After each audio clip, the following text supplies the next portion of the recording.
Welcome to The Last Breakfast. Please enjoy the video. You start by eliminating simple hardware causes. Power cycle the phone by holding power for 10 to 20 seconds to force a reboot, because temporary firmware hangs often block touch input. Once done, remove the case and any screen protector and wipe the glass with a microfiber cloth and 70% isopropyl dirt and oils change capacitance. Next, charge the device for 10-15 minutes and boot into safe mode to see if a third-party app is causing the problem. This separates hardware vs software. Now focus on software. Boot into safe mode to disable third-party apps, then uninstall any recent apps that coincide with the failure, because a misbehaving app can hijack touch events. Make sure to check settings for system and firmware updates.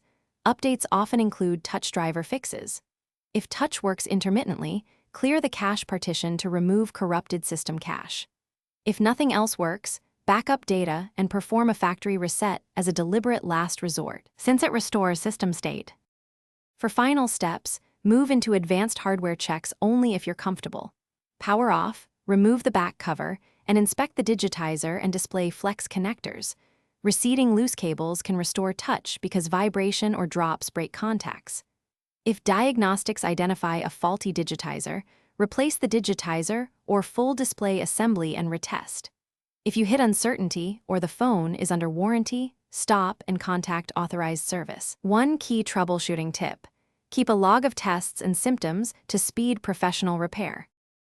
Thanks for watching. If this was helpful, leave a like and consider subscribing. See you next time.